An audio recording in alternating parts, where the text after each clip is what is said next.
अस्सलाम वालेकुम नाज़रीन, उम्मीद है खैरियत से होंगे। मौलाना फजलुर रहमान साहब 10 दिन के लिए शहर इक़्तिदार को छोड़कर मुल्तान जा चुके हैं। मौलाना के मुल्तान जाने के पीछे कौन सी हिकमत व्यवस्था है और वो मुल्तान जाकर क्या करेंगे और अब आइंदा उनका आने वाला फैसला क्या हो सकता है, ये आपको मुकम्मल तफसील के साथ इस व्लॉग में बताएंगे। जबकि दूसरी जानब कल मौलाना साहब आज खुद चलकर पाकिस्तान तहरीक इंसाफ के रहनुमा असद कैसर साहब के घर पहुंचे और वहां जाके उन्होंने मीडिया से कुछ अहम तरीन गुफ्तगू की और उसमें एक सबसे बड़ा बयान उन्होंने ये दिया कि वो पाकिस्तान तहरीक इंसाफ के साथ खड़े हैं। इस बयान की क्या हकीकत है और मौलाना आज खुद चलकर असद कैसर साहब के घर क्यों पहुंचे, ये भी आपको इसी व्लॉग में मुकम्मल तफसील के साथ बताएंगे। नाज़रीन इकराम, मौलाना फजलुर रहमान साहब गुज़श्ता चंद दिनों से पाकिस्तान की सियासत का महवर व मरकज बने हुए हैं और तमाम तर रियासती इदारे और तमाम तर पोलिटिकल पार्टीज मौलाना फजलुर रहमान साहब के घर के चक्कर काट रहे हैं और मौलाना साहब घर में बैठे सारी सूरत हाल को खूब इंजॉय कर रहे हैं। कल एक खबर आई जिसमें मौलाना फजलुर रहमान साहब आज खुद चलकर असद कैसर साहब के घर पहुंचे।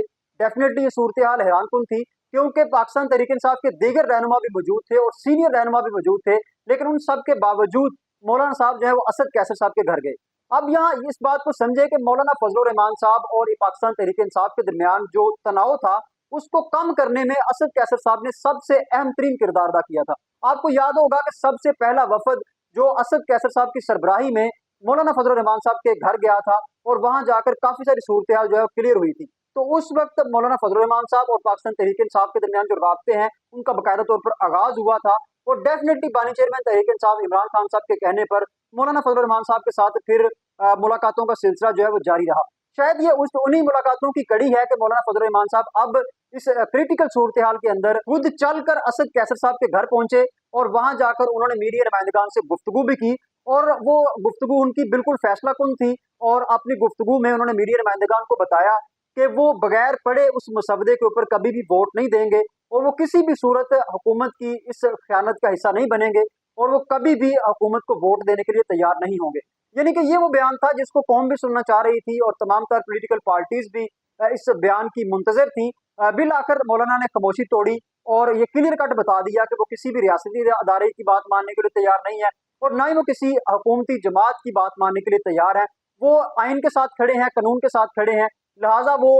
मुसवदे को पढ़े बगैर किसी भी आइनी तरमीम का हिस्सा नहीं बनेंगे और ना ही वो किसी आइनी तरमीम को इस तरीके से वोट करेंगे। बहरहाल इस बयान से काफी सारी सूरत क्लियर तो हो चुकी है, जिसमें एक बात तो ये वाज़ेह है कि मौलाना फजलुर रहमान साहब अब पाकिस्तान तहरीक इंसाफ के साथ खड़े हैं क्योंकि मौलाना फजलुर रहमान साहब का अब खुद असद कैसर साहब के घर चलकर आना इस बात की वाज़ेह दलील है कि अब मौलाना साहब जो है वो मुस्तकबिल में पाकिस्तान तहरीक इंसाफ के साथ नजर आएंगे। लेकिन दूसरी जानब मौलाना साहब अचानक शहर इक़्तिदार को छोड़ते हैं और मुल्तान चले जाते हैं। मौलाना साहब का असद कैसर साहब के घर जाना और फिर इस्लामाबाद को छोड़कर मुल्तान चले जाना, ये भी काफी सारे सवाल खड़े कर रहा है। इस हवाले से तज्जियाकारों की मुख्तलिफ राय सामने आ रही है। एक राय तो यह है कि मौलाना फजलुर रहमान साहब अब जो मुल्तान गए हैं वहाँ किसी न किसी डील के चक्कर में गए हैं और मौलाना साहब से अब मुल्तान के अंदर राब्ते होंगे। डेफिनेटली काफी सारे लोग जिनका ताल्लुक एस्टेब्लिशमेंट से है वो भी मौलाना साहब के पास जाएंगे और आज खुद चल कर जाएंगे और फिर मौलाना से कुछ डील जो है वो मुतवक्के है। क्योंकि इससे कबल भी हमने आपको पिछले वीडियो में बताया था कि 22 साल पहले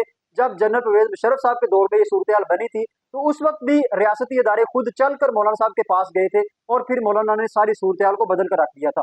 इसमें बानी चेयरमैन तहरीक इंसाफ इमरान खान साहब का भी मौक़िफ़ सामने आया है और अडयाला जेल में उन्होंने सहाफ़ियों से गुफ्तगू करते हुए कहा कि वो मौलाना फजलुर रहमान साहब के ऊपर एतबार नहीं कर सकते क्योंकि अब तक जो